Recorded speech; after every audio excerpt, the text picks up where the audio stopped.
Hello friends, ನಮ್ಮನೆ YouTube ಚಾನಲ್ಗೆ ನಿಮಗೆಲ್ರಿಗೂ ಪ್ರೀತಿಯ ಸ್ವಾಗತ. ನಾನಿವತ್ತು ಮರ ಕೆಸುವಿನಿಂದ ಮಾಡುವ ಪತ್ರೊಡೆಯನ್ನು ಹೇಗೆ ಮಾಡ್ತೀನಿ ಅಂತ ತೋರಿಸ್ಕೊಡುವಂತಿದ್ದೀನಿ. ಇದು ಆಷಾಢ ಮಾಸದಲ್ಲಿ ಅಥವಾ ಆಟಿ ಅಂತೇಳಿ ನಾವು ತುಳು ತಿಂಗಳಲ್ಲಿ ಕರಿತೀವ. ಆವಾಗ ನಾವು ಈ ಪ್ರತಿ ಮನೆಯಲ್ಲಿ ಮಾಡುವಂಥ ಒಂದು ಆಟಿಯ ಸ್ಪೆಷಲ್ ತಿಂಡಿ. ಇದು ಬಹಳ ಆರೋಗ್ಯಕರವಾದ ತಿಂಡಿಯಾಗಿರ್ತದೆ. ಈ ತಿಂಡಿ ಮಾಡೋದಕ್ಕೆ ನಾನೀಗ ಮರ ಕೆಸುವಿನ ಎಲೆಯನ್ನು ಒಂದು 8 ಎಲೆ ತಗೊಂಡಿದ್ದೇನೆ.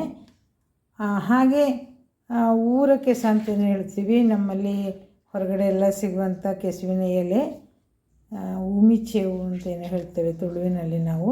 ಈ ಎಲೆಯನ್ನು ನಾನೊಂದು 4 ತಗೊಂಡಿದ್ದೇನೆ.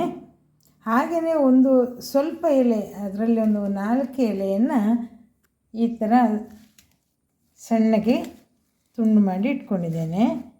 ಈಗ ಮಳೆಗಾಲದಲ್ಲಿ ಕೆಸು ತುಂಬ ಕಾಸ್ಟ್ಲಿ ಇದೆ ಇದು. ಹಾಗೆ ಇದನ್ನು ನಾವು ಕ್ಲೀನ್ ಮಾಡೋದು ತುಂಬ ಮುಖ್ಯ.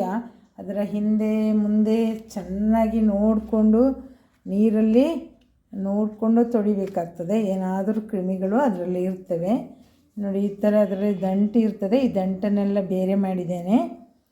ಹಾಗೆ ನಾನು ಇವತ್ತು ಇದನ್ನು ಮಾಡುವಂತಿದ್ದೀನಿ. ಇದನ್ನು ಮಾಡಲಿಕ್ಕೆ ನಾನು 1 ಸೇರು ಅಕ್ಕಿಯನ್ನು ನೀರಲ್ಲಿ ನೆನೆಸಿಟ್ಟಿದ್ದೇನೆ. ಇದು ಸುಮಾರು 6 ಗಂಟೆ ಕಾಲ ನೆಂದಿದೆ. ಈಗ ಇದನ್ನು ನಾನು ಮಾಡೋದನ್ನು ತೋರಿಸ್ಕೊಡ್ಲಿಕ್ಕಿದ್ದೇನೆ. ಮೊದಲಿಗೆ ನಾನು ಈಗ ಸಣ್ಣಕ್ಕೆ ಕತ್ತರಿಸಿಟ್ಟಂಥ ಎಲೆಯನ್ನು ಅಕ್ಕಿಯ ಜೊತೆಯಲ್ಲಿ ಹಾಕಿ ರುಬ್ಬಿಕೊಳ್ತೇನೆ.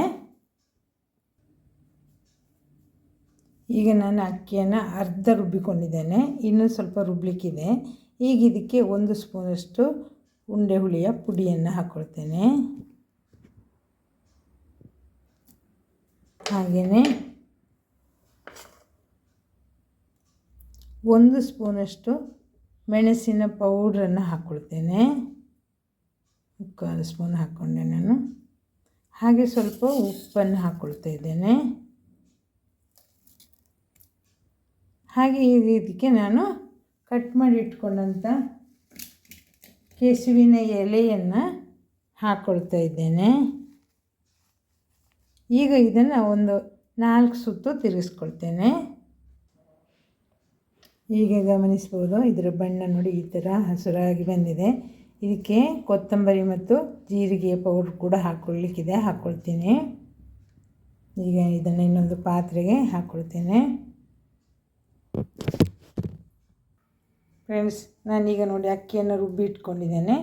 ಇದಕ್ಕೆ ಎಲ್ಲ ನಾವು ಯಾವ ಸಾಂಬಾರಿಗೆ ಯಾವ ಮಸಾಲೆ ಎಲ್ಲ ಹಾಕ್ತೀವ, ಉಪ್ಪು, ಹುಳಿ, ಖಾರ, ಹಾಗೆ ಜೀರಿಗೆ, ಕೊತ್ತಂಬರಿ, ಇದರ ಪೌಡ್ರ್ ಸೇರಿಸಿ ಎಲ್ಲವನ್ನು ಹಾಕಿ ಇದನ್ನು ಈ ಥರ ತೆರೆ ತೆರೆಯಾಗಿ ರುಬ್ಬಿಟ್ಕೊಂಡಿದ್ದೇನೆ. ಇದನ್ನೀಗ ಮಡಿಸ್ತೇನೆ ಎಲೆಯಲ್ಲಿ. ಈ ಥರ ಎಲೆ ಮೇಲೆ ಹಿಟ್ಟನ್ನು ಹಾಕ್ಕೊಂಡು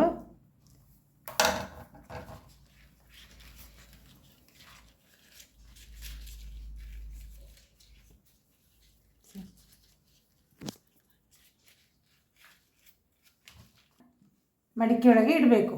ಸೆಕೆಯಲ್ಲಿ ಬೇಯಿಸ್ಲಿಕ್ಕೆ ಉಂಟು ಅದನ್ನು. ಈಗ ಹಿಟ್ಟೆಲ್ಲವನ್ನು ಮಾಡಿ ಇಡ್ಲಿ ಮಡಿಕೆಯಲ್ಲಿ ಸೆಕೆಯಲ್ಲಿ ಬೇಯಲಿಕ್ಕೆ ಇಟ್ಟಿದ್ದೇನೆ. ಇದು ಬೇಯಲಿ ಚೆನ್ನಾಗಿ. ಅಷ್ಟೊತ್ತಿಗೆ ನಾನು ಅದಕ್ಕೆ ಬೇಕಾದ ಮಸಾಲೆಯನ್ನು ತಯಾರು ಮಾಡಿಕೊಳ್ತೇನೆ. ಈಗ 1 ತೆಂಗಿನಕಾಯಿಯನ್ನು ಒಡೆದು ತುರ್ಕೊಳ್ತೇನೆ.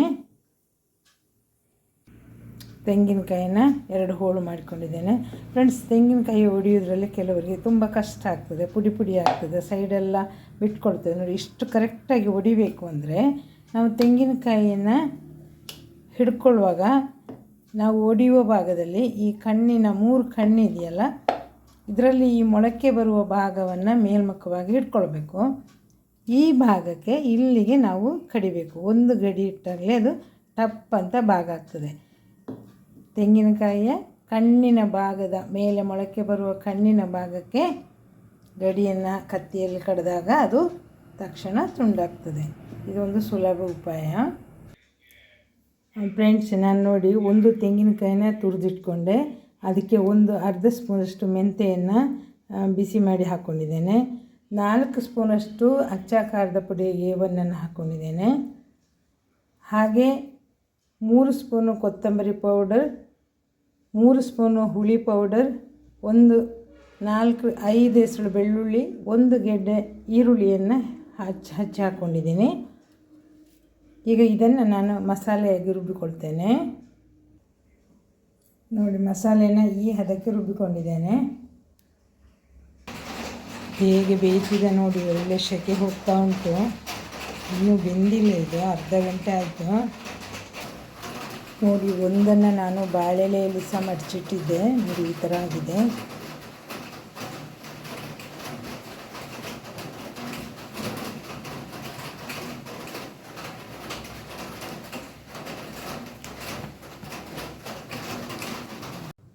ನೋಡಿ ಫ್ರೆಂಡ್ಸ್, ಈಗ ಹಿಟ್ಟೆಲ್ಲ ಚೆನ್ನಾಗಿ ಬೆಂದಿದೆ. ಬೆಂದದ ಹಿಟ್ಟನ್ನು ಸ್ಕ್ವೇರ್ ಗಾತ್ರದಲ್ಲಿ ಈ ಥರ ಸಣ್ಣ ಸಣ್ಣ ಸ್ಕ್ವೇರ್ ಆಗಿ ತುಂಡು ಮಾಡಿ ಈ ಥರ ತಪ್ಪಲೆಯಲ್ಲಿ ಇಟ್ಕೊಂಡಿದ್ದೇನೆ.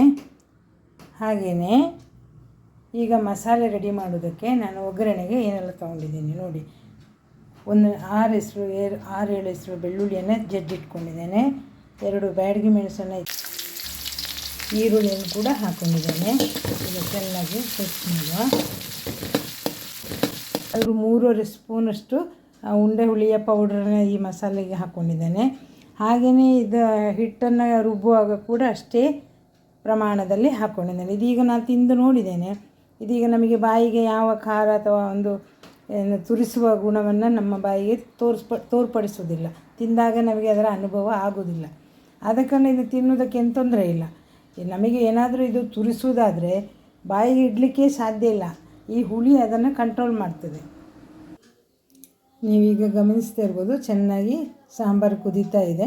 ಈಗ ನಾನು ಕಟ್ ಮಾಡಿ ಇಟ್ಕೊಂಡಂಥ ಪತ್ರೊಡೆ ತುಂಡುಗಳನ್ನ ಹಾಕ್ತೇನೆ. ಈಗ ತುಂಡುಗಳನ್ನೆಲ್ಲ ಹಾಕ್ಕೊಂಡಿದ್ದೇನೆ. ಇದನ್ನು ಸಾಂಬಾರಲ್ಲಿ ಚೆನ್ನಾಗಿ ಕುದಿಸುವಾಗ ಎಲ್ಲ ತುಂಡು ಈ ನೀರನ್ನು ಎಳ್ಕೊಳ್ತದೆ.